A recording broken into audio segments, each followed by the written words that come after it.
My name's Bobby Escay. How long have you been on power cranks?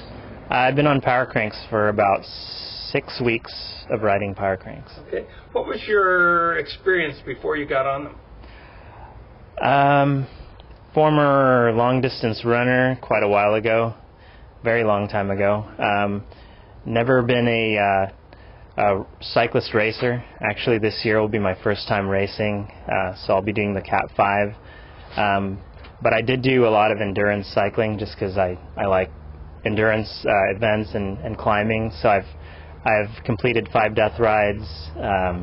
Last year I did the summer solstice, Super Century, Mount Shasta, and training-wise, just a lot of hilly, long rides. So I would say that you're an experienced endurance athlete, but you've never really competed, at least in cycling events. You're not really race competitive, but you're experienced endurance athlete and experienced cyclist endurance. Would that? Yeah, the longer and the more climbing, the longer, the more I like it. Okay.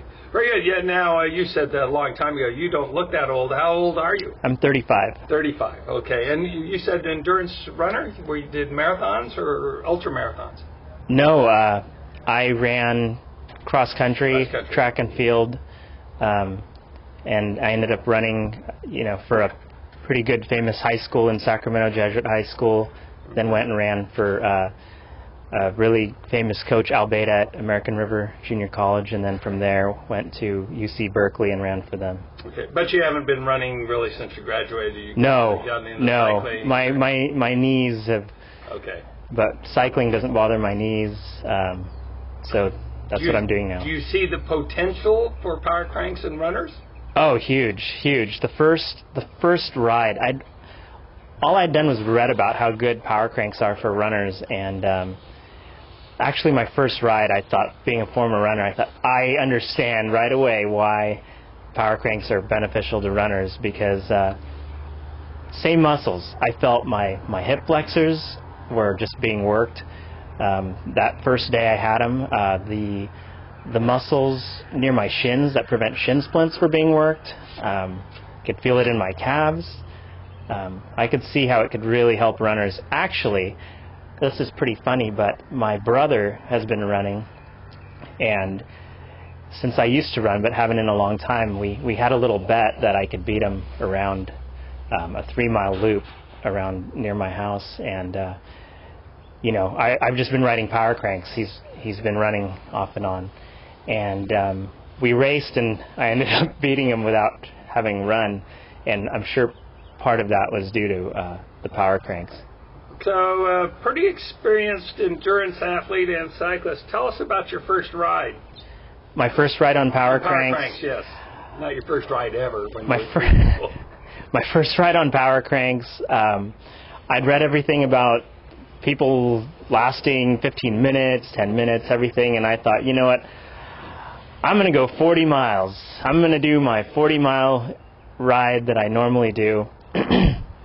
And I did it. I completed my 40 miles, but really I should have probably done 20 max, because the whole way home I was just pedaling and gliding, just pretty much survival mode to get home. My hip flexors were just on fire, and it was unbelievable. Were you able to get off the bike when you got home, or did you need help? I got off the bike, but I suffered for the next 3 days with my hip flexors, and every time I attempted to ride after that, they were pretty shot. Another thing, so how did you get on the power cranks? What was it that got you on? Well, your cousin, right? My cousin Ken had been. He's the first one who stumbled upon them. We looked at them on the website, and I thought, oh, how cool would this be, And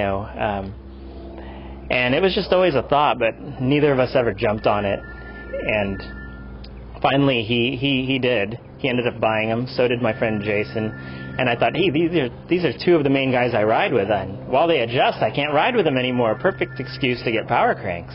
The first week or so, I would ride with my cousin Ken, and we'd be side by side. And when I'd be really fatigued one day, and he wouldn't be as fatigued, I'd struggle to keep up with him, and vice versa another day, and it just made me, want to stick to my guns. And you really have to make that commitment though of you're going to really go down before you can come up, and you need to make sure you're committed to riding these things exclusively for a while. But riding with other people using them did help, especially when doing the longer rides with the hills. Can you tell people a little bit about how your adaptation went, how long was it before you started to say, okay, I'm getting these, I see a breakthrough here, a little bit about that adaptation, how it went for you? The first 4 days were pretty miserable, but challenging and fun in a strange way. The fifth day I had my first breakthrough where I was able to actually ride them for a decent amount of time without having to stop and glide and rest. And the fifth day I felt my dead spots going away. I felt a lot more fluidity, and just kept at it. And by the fourth week, one of my goals in the beginning was to be able to ride my normal long rides, and actually try to beat my buddies while I used power cranks. But on the fourth week, I was able to ride a 74-miler with 7,000 feet of climbing, and actually my cousin Ken did that as well with me, and we were just stoked. I mean, we were high-fiving, we did it, this is great, I can't believe we did this on power cranks, and it's just a lot of fun. I mean, it put a new excitement to riding. And you said that took about 4 weeks? It took about 4 weeks. Yeah, the feedback, I think that's about normal, is that maybe at the end of the first week, I mean, people hear all these horror stories, but at the end of the first week, power cranks are starting to feel pretty normal to people, and by the end of the month, they're back to where they were in terms of distance and effort. Some people take a little longer, some people a little faster, but it seems to me you're about normal. So the adaptation isn't nearly as bad as what maybe you feared. I agree. Reading horror stories online just makes it seem, like some impossible feat, saying I'm some pro rider and I couldn't even last 10 minutes. Right.